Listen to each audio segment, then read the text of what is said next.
Hello friends, स्वागत है आपका मेरे यूट्यूब चैनल दीप क्लासेस में, जिसमें हमारा आज का टॉपिक है उपन्यास आपका बंटी का सार। हमारा आज का टॉपिक स्टार्ट करने से पहले अगर आप हमारे यूट्यूब चैनल पर नए हैं या आपने अभी तक हमारे चैनल को सब्सक्राइब नहीं किया है तो इसे सब्सक्राइब कर लें, जिससे हमारे आने वाले वीडियो के नोटिफिकेशंस आप तक पहुंच सके। हमारा आज का टॉपिक हम 2 पार्टों में जानेंगे, जिसका पहले पार्ट की वीडियो आप अभी देख रहे हैं तथा इसके दूसरे पार्ट की वीडियो थोड़े टाइम बाद आपको इसी यूट्यूब चैनल पर देखने को मिलेगी। इस पार्ट 1 को हम कुछ अध्यायों में पढ़ेंगे। इसमें हम अध्याय 1 से लेकर अध्याय 8 तक के बारे में जानेंगे।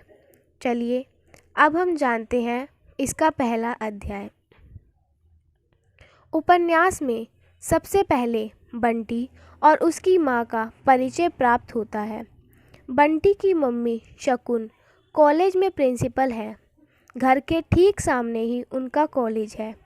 ड्रेसिंग टेबल के सामने बैठी हुई उसकी मम्मी जब तैयार होती है तब बंटी आश्चर्यचकित हो जाता है कि सभी श्रृंगार करने के बाद वह पूर्ण रूप से बदल जाती है। उन शीशियों और डिब्बियों के प्रति वह जानने की जिज्ञासा बढ़ जाती है कि उनमें क्या है। बंटी समझ गया है कि मम्मी जब कॉलेज के कमरे में प्रवेश करेगी तब उनकी मेज पर ढेर सारी चिट्ठियाँ और फाइलें रखी होंगी। कॉलेज जाने से पूर्व मम्मी उसे समझाती है कि देखो बेटे, धूप में बाहर नहीं निकलना, और वह एक राजा बेटे की तरह मम्मी के आदेश का पालन करता है।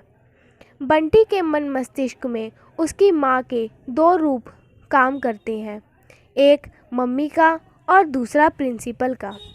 मम्मी के रूप में वह ममतामयी है, लेकिन जब वही मम्मी कुर्सी पर बैठती है तो उसका चेहरा अजीब तरह से सख्त हो जाया करता है। लगता है मानो अपने असली चेहरे पर कोई दूसरा चेहरा लगा लिया हो। मम्मी के पास ज़रूर एक और चेहरा है। चेहरा ही नहीं, आवाज़ भी कैसी सख्त हो जाती है। बोलती है तो लगता है जैसे डांट रही हो। बंटी मम्मी का प्रिंसिपल रूप तनिक भी अच्छा नहीं मानता। इस रूप में उसका व्यवहार अत्यंत रूखा और कटु प्रतीत होता है। इसलिए वह मम्मी के साथ कॉलेज नहीं जाता, क्योंकि वहाँ वह मम्मी नहीं केवल प्रिंसिपल होती है। बंटी स्कूल में पढ़ता है। स्कूल की छुट्टी के दिन समय व्यतीत करना उसके लिए कठिन हो जाता है। बगीचे में लगे फूलों का वह बहुत ध्यान रखता है। बंटी की मम्मी के घर में काम करने वाली आया का नाम फूफी है, जिसके हृदय में बंटी के प्रति असीम स्नेह और ममता है। उसके प्रति वह पूरा ध्यान रखती है। बंटी के पापा ने उनके लिए बंदूक भिजवाई थी, जिससे वह अक्सर खेलता रहता है।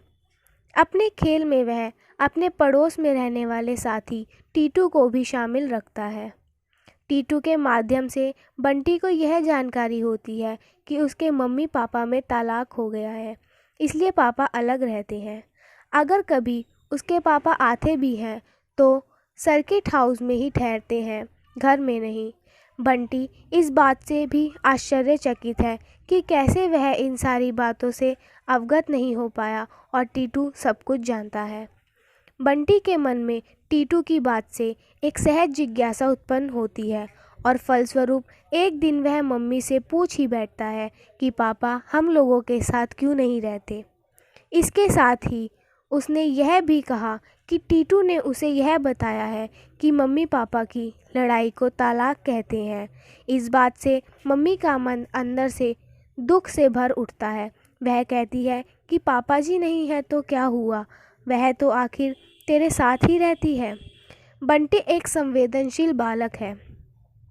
वह भीतर से स्थिति को महसूस करता है, इसलिए मम्मी को अधिक दुख नहीं पहुंचाना चाहता। ऊपर से वह शांत रहता है, किंतु वह भीतर ही भीतर सोचता है कि क्या मम्मी को कभी पापा की याद नहीं आती। वह अपने आप को उस परिस्थिति में डालकर अनुभव करता है कि टीटू और कुन्नी से 2-3 दिन बोले बिना तो वह रह सकता है, लेकिन आगे नहीं। कल वह टीटू से तलाक के विषय में और भी बहुत कुछ पूछेगा कि तालाक की दोस्ती कैसे होती है। अब इसके दूसरे अध्याय को देखते हैं। बंटी की मम्मी शनिवार को लंच के बाद कॉलेज नहीं जाती। गर्मियों में भोजन करके सो जाया करती है, किंतु दिन में बंटी को सोना कतई पसंद नहीं है। वह बराबर पापा को याद करता रहता है। हर क्षण वह यही सोचता है कि किसी भी तरह से वह पापा के पास पहुंच जाए। मम्मी के सो जाने के उपरांत वह करौंदों की झाड़ियों में खेलने के लिए पहुंच जाता है। अक्सर वह टीटू और कुन्नी के साथ इन्हीं झाड़ियों में खेलता है। एक दिन खेलते खेलते वह देखता है कि वकील चाचा आए हैं। मम्मी को वकील चाचा के आने की बात बताता है। बंटी को यह मालूम है कि वकील चाचा उसके पापा के पास होकर आते हैं। बंटी वकील चाचा से पूछता है कि इस बार पापा कब आएंगे। उसके पापा कलकत्ता में रहते हैं। वकील चाचा भी वहीं रहते हैं। बंटी को वह बताते हुए कहते हैं कि इस बार वह उसके पापा से मिलकर नहीं आए, वरना उसके लिए वह ज़रूर कुछ भेजते। वकील चाचा उससे पूछते हैं कि जो बंदूक तुम्हारे लिए भेजी थी वह तुम्हें पसंद आई या नहीं। बंदूक की प्रशंसा करते हुए उसने संतोष व्यक्त किया। वकील चाचा बंटी द्वारा निर्मित पेंटिंग की बहुत तारीफ करते हैं और मम्मी से कहते हैं कि तुम्हारा बेटा तो बहुत ही बड़ा कलाकार और गुणवान है। इस छोटी सी उम्र में ही बड़ी अच्छी पेंटिंग बना लेता है।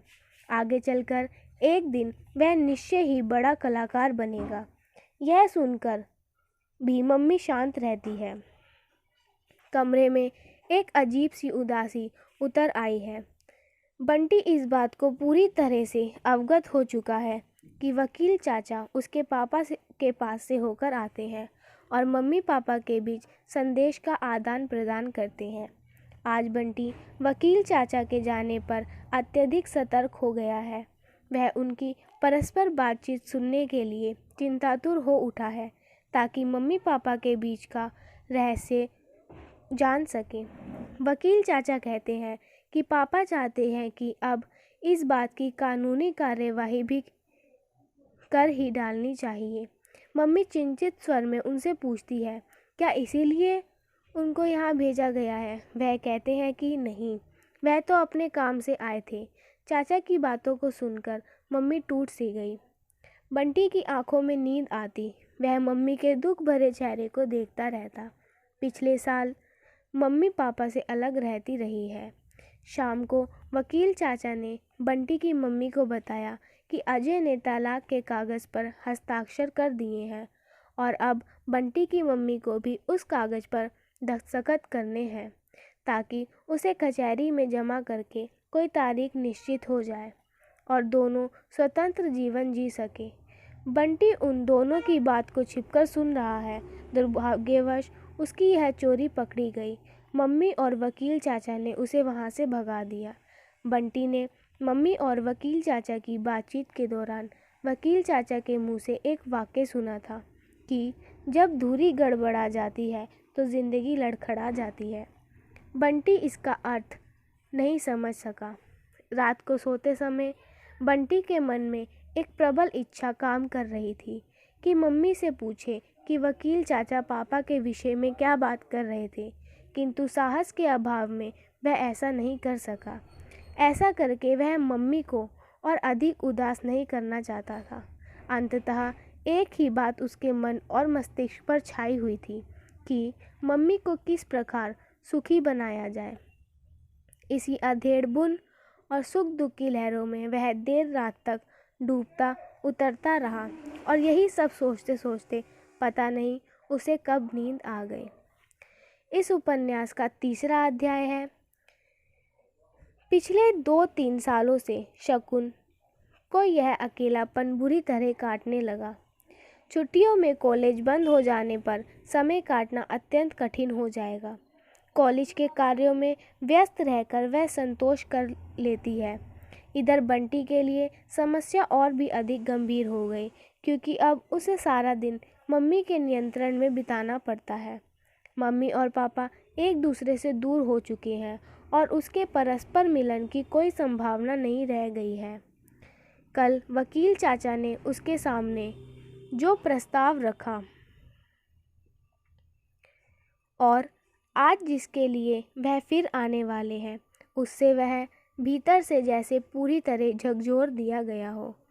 लेखिका ने बंटी की मम्मी पापा की मनोस्थिति का वर्णन करते हुए लिखा कि समझौते का प्रयत्न भी दोनों में से कोई अंडरस्टैंडिंग पैदा करने की इच्छा से नहीं करता था, वरन एक दूसरे को पराजित करके अपने अनुकूल बना देने की आशंका से करता था।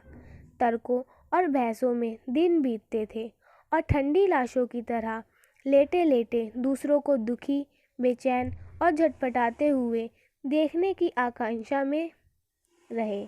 भीतर ही भीतर चलने वाली एक अजीब ही लड़ाई थी, वह भी जिसमें दम साध कर दोनों ने हर दिन प्रतीक्षा की थी कब सामने वाले की सांस उखड़ जाएगी और वह घुटने टेक देगा, जिससे कि फिर वह बड़ी उदारता और क्षमाशीलता के साथ उसके सारे गुनाह माफ़ करके उसे स्वीकार कर ले, उसके संपूर्ण व्यक्तित्व को निरे शून्य में बदलकर।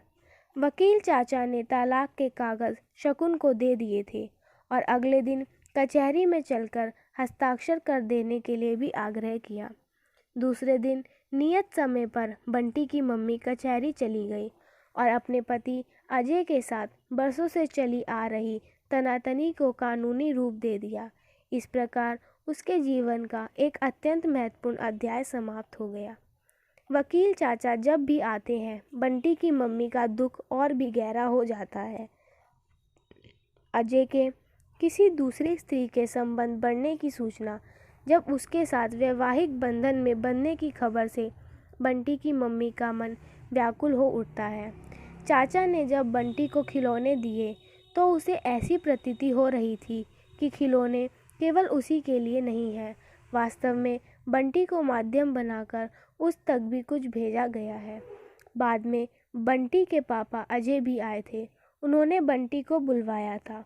उस दिन अजय के पास से लौटने पर वह बड़ी देर तक बंटी को दुलारती पुचकारती रही, जैसे बंटी वहाँ से अकेला नहीं लौटा हो, उसके साथ अजय को भी लाया हो।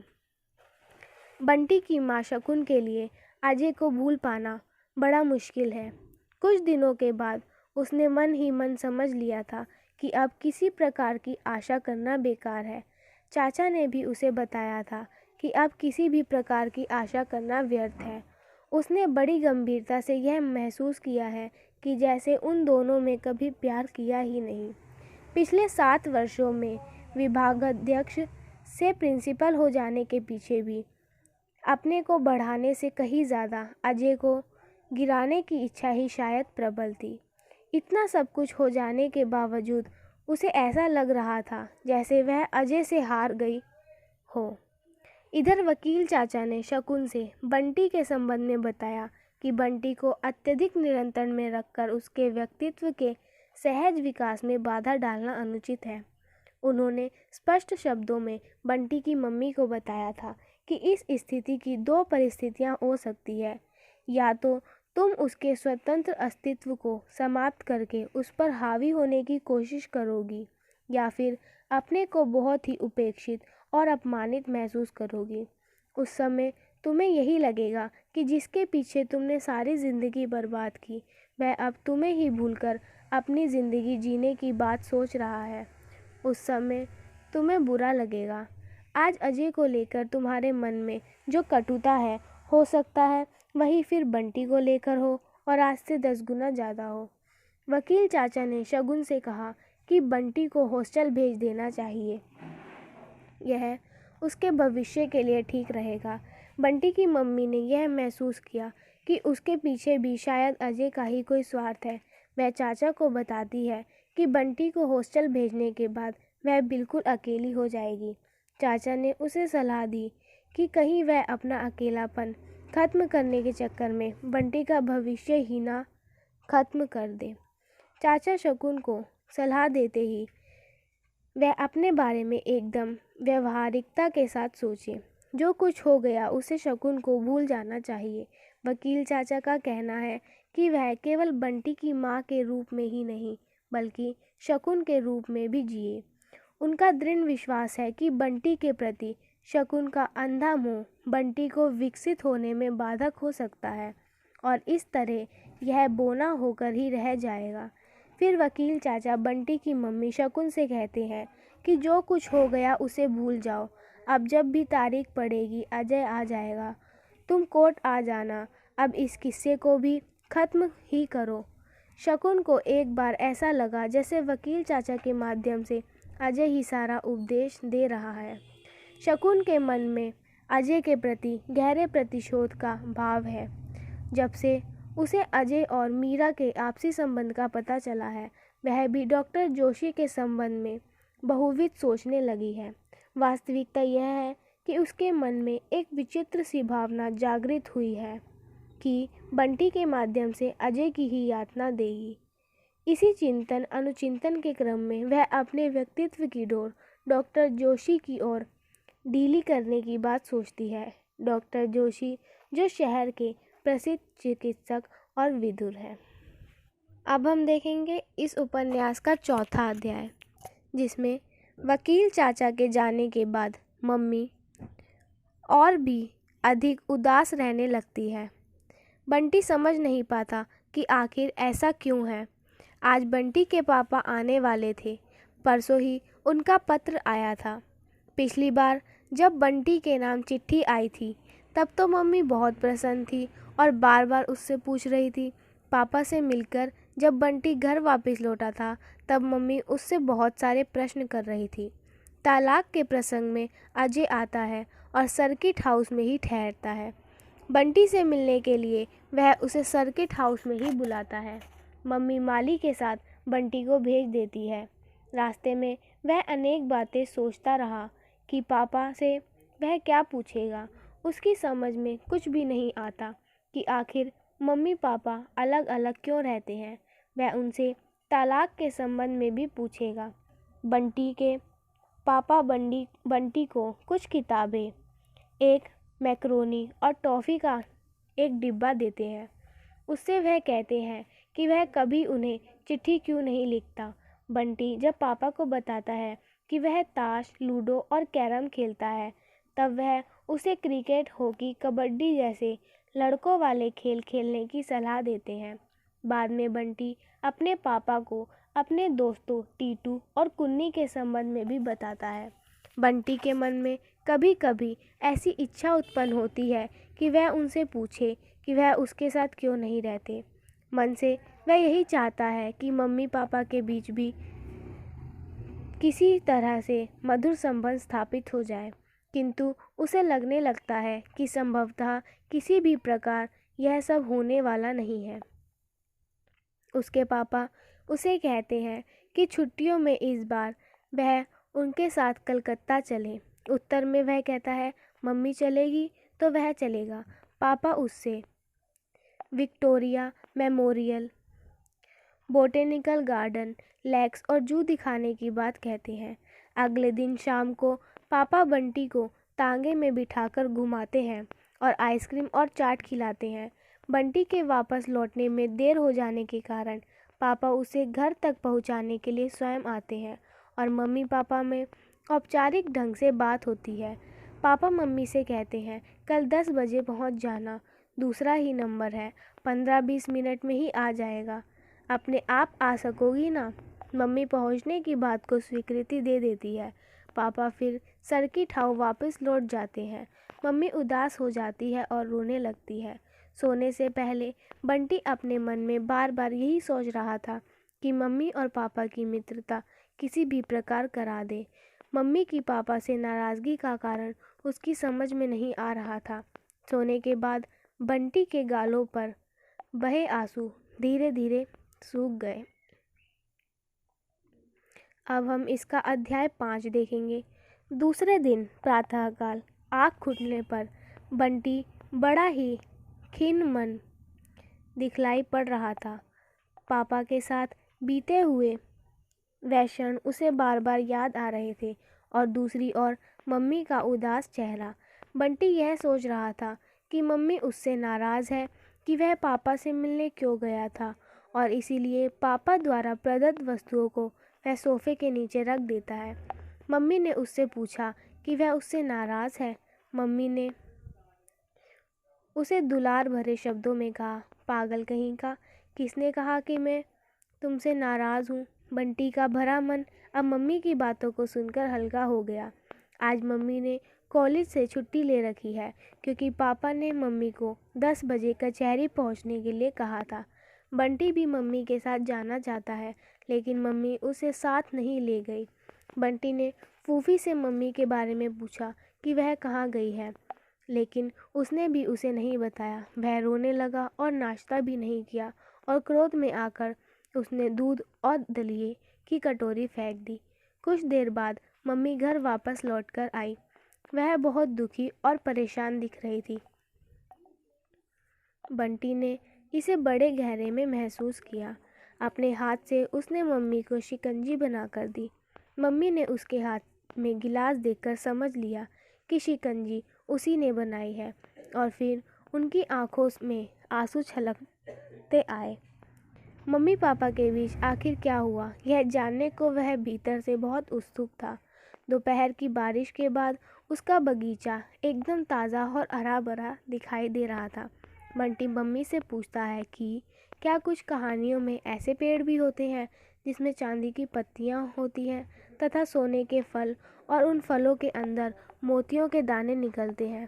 क्या वह ऐसे पेड़ नहीं लगा सकते? मम्मी कहती है, ये सब कहानियों की ही बातें हैं। मम्मी की यह बात सुनकर बंटी निराश हो जाता है। मम्मी ने रात को सोते समय जब बंटी को पुकारा तो उसने उत्तर दिया, हाँ माँ। बंटी जब बहुत खुश होता या लाड दुलार की मनोस्थिति में होता तभी मम्मी को माँ कहता है। मम्मी ने एक बार उसे बताया भी था कि उसका माँ संबोधन उसे बहुत ही अच्छा और प्यारा लगता है। मम्मी ने बंटी से पापा के साथ कल की बातचीत के बारे में पूछा कि क्या बातें हुई। उसने बताया कि पापा छुट्टियों में कलकत्ता आने की बात कह रहे थे। फिर उसने बताया कि वह तो मम्मी के बिना कहीं नहीं जाता। बंटी की इन बातों को सुनकर मम्मी का मन दुख से भर गया। बंटी ने मम्मी से पूछा, आज जब सवेरे वह पापा के पास गई तो क्या बातें हुई? मम्मी ने कहा, अब होने को क्या बाकी है, अपने पापा को भूल जा। यह कहते कहते वह रोने लगी। माँ को रोते देख बंटी भी रोने लगा और मम्मी से कहने लगा, मम्मी रो मत। अब हम इसका छठा अध्याय देखेंगे। इन सारी गतिविधियों से बंटी ने समझ लिया कि मम्मी पापा की लड़ाई हो गई है और अब फिर से परस्पर दोनों की दोस्ती हो पाना कठिन है। इसलिए मम्मी को प्रसन्न रखने की जिम्मेदारी अब उसी के ऊपर है। इसलिए पापा के दिए हुए खिलौनों से उसने खेलना भी छोड़ दिया ताकि उन खिलौनों को देखकर मम्मी का मन दुखी ना हो। इसके बावजूद भीतर से उसे पापा की बहुत याद सताती है। उसने जानबूझकर उन खिलौनों को अलमारी में बंद कर दिया। अब वह गुमसुम रहने लगा। अब बंटी सारी परिस्थितियों और बातों को समझने लगा। उसने मन ही मन यह तय कर लिया कि पापा को अब वह कभी चिट्ठी नहीं लिखेगा। वह पूरी तरह से अब मम्मी की तरफ है। एक प्रकार से वह अपने मन में इस बात की प्रतिज्ञा करता है कि कभी भी वह पापा के विषय में नहीं सोचेगा। जब कभी मम्मी कॉलेज चली जाती है और वह अकेला हो जाता है, तभी उसे पापा की याद तीव्रता से सताने लगती है। ऐसी स्थिति में वह कलकत्ता के बारे में सोचने और स्वप्न देखने लगता है। यह भी एक विचित्र बात है, जब भी कभी वह पापा के अलग होने और रहने की बात सोचता है, तब मम्मी को और भी अधिक उदास और दुखी होते देखता है। मम्मी बंटी से पूछती है कि क्या वह पापा के साथ रहना चाहता है। फिर मम्मी ने उससे प्रश्न किया है, क्या उसे पापा चाहिए? भीतर से तो वह पापा की भी चाहना करता है, पर कुछ स्पष्ट नहीं पाता। बार बार वह यही सोचता है कि पता नहीं पापा मिल पाएंगे या नहीं। मम्मी के कॉलेज में पढ़ाने वाली उनकी सहेलियां शाम को जब आई तब बंटी ने उनसे प्रसन्नतापूर्वक बातचीत की। बाद में जब उसने यह कहा कि जाकर बाहर खेलो, तब उसने अपने आप को अपमानित महसूस किया। रात में जब मम्मी डॉक्टर जोशी की कार में बैठकर उनके साथ घर आई, तब बंटी को यह अच्छा नहीं लगा। ऐसे समय उसने अपने पापा को याद आने लगी। भीतर से उसका मन फूट फूट कर रोने का हो रहा था। इसका 7वां अध्याय है। गर्मी की छुट्टी समाप्त हो जाने के बाद बंटी स्कूल जाने लगा। अब वह पहले से कहीं अधिक प्रसन्न दिखाई देने लगा। उसने ऐसा महसूस किया जैसे उसका बचपन फिर से वापस लौट आया हो। इस बार गर्मी की छुट्टियों के बाद स्कूल जाना बड़ा ही अच्छा लग रहा था। स्कूल में बंटी के सभी साथी आपस में यही बातें कर रहे थे कि छुट्टियों में कहाँ कहाँ घूमने गए और क्या क्या देखा।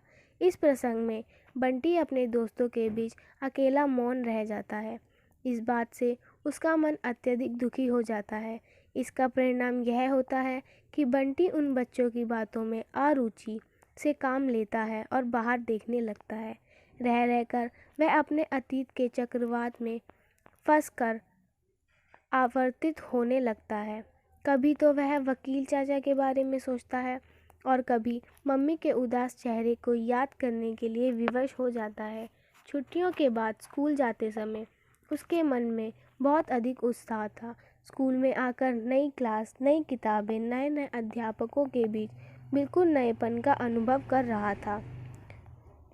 स्कूल से घर वापस लौटने पर बंटी बेहद खुश था। उसने फूफी से अपनी प्रसन्नता व्यक्त करते हुए बताया कि अब उसे इतना भारी बस्ता लेकर स्कूल जाना पड़ता है। अब तो उसे इतिहास, ज्योग्राफी, जनरल साइंस और ना जाने क्या क्या पढ़ना पड़ेगा।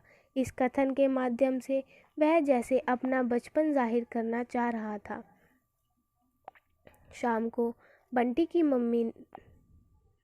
ने मम्मी से अपनी कॉपी किताबों पर कवर चढ़ाने के लिए कहा। इसी बीच डॉक्टर जोशी आ गए। मम्मी उनके साथ बातचीत करने लगी। बंटी को यह सब अच्छा नहीं लगा। वह कहने लगा कि उसकी कॉपियों पर कवर क्यों नहीं चढ़ाए। बंटी ने मम्मी के कहने पर डॉक्टर जोशी को नमस्ते की। उसे डॉक्टर जोशी बिल्कुल अच्छे नहीं लगते। इसका कारण यह था कि उसके मन में एक बात बैठ गई थी कि डॉक्टर जोशी के कारण ही उसकी अपेक्षा हो रही है। उसकी मम्मी के में बदलाव आ गया है और पहले की तरह वह उसके प्रति स्नेह भाव नहीं रख रही है। मम्मी के प्रति बंटी के मन में आक्रोश का भाव भर गया। वह मम्मी से कहता है, तुम्हें मेरी बिल्कुल परवाह नहीं रह गई है। मत करो मेरा कोई भी काम, बस डॉक्टर साहब के पास बैठकर चाय पियो। तुम्हारा क्या है, सज़ा तो मुझे मिलेगी। मैं अब स्कूल ही नहीं जाऊंगा। मम्मी ने कॉलेज से कागज़ मंगवाकर उसकी कॉपियों और किताबों पर कवर चढ़ाए। बंटी को मम्मी की खुशी, उदासी और नाराज़गी का पता चल गया था। अगले दिन उसने महसूस किया कि मम्मी अब पहले से कुछ बदल गई है। मम्मी द्वारा बताए जाने पर कि वह लोग डॉक्टर साहब के यहाँ जाएंगे, तब वह विक्षिप्त मनोस्थिति में पहुँच गया। डॉक्टर जोशी ने अपनी कार में आगे मम्मी को बिठाया और बंटी को पीछे। यह बात उसे बड़ी अजीब लगी कि मम्मी डॉक्टर जोशी से सटकर बैठी हुई है। बंटी अपने और मम्मी के बीच किसी तीसरे व्यक्ति की स्थिति सहन नहीं कर सकता था। कुछ क्षण बाद मम्मी ने बंटी को डॉक्टर जोशी के बच्चों के साथ खेलने के लिए कहा, तो वह अन्यमनस्क भाव से चुपचाप चला गया, किंतु उसकी दृष्टि बराबर मम्मी और डॉक्टर जोशी की ओर ही टिकी रही। बार बार उसे एक ही बात का दुख सतलाता रहा कि एकमात्र मम्मी ही उसकी थी, वह भी इनसे जा मिली। इसका 8वां अध्याय देखेंगे। रविवार का दिन, छुट्टी का दिन। बंटी इस छुट्टी का उपयोग कर रहा है।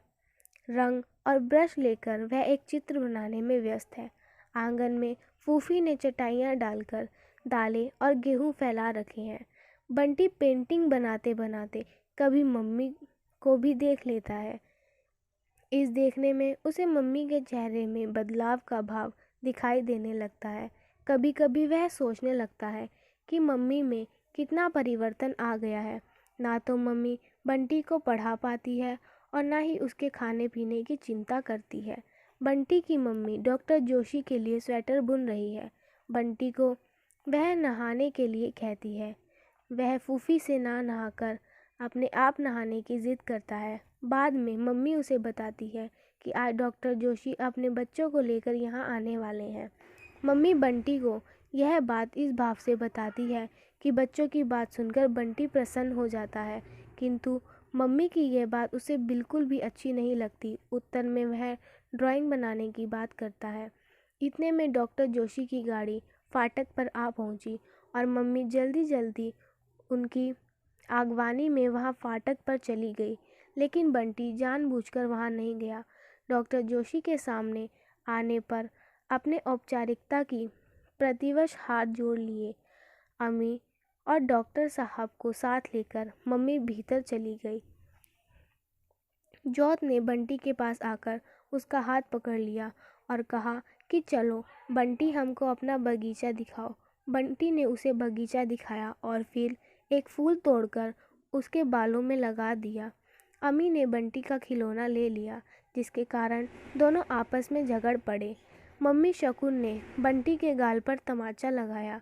डॉक्टर जोशी ने शकुन को समझाया कि बंटी को मारकर तुमने अच्छा नहीं किया। बच्चों की लड़ाई में किसी एक को नहीं मारना चाहिए। बंटी के मन में मम्मी के इस दुर्व्यवहार के प्रति अधिकाधिक रोष और आक्रोश था, इसलिए बंदूक उठाकर बाहर पेड़ पर खूब ऊंचे चढ़कर वह निशाना साधने लगा। उसने उस दिन कुछ भी नहीं खाया। बाद में वह फूट फूट कर रोने लगा।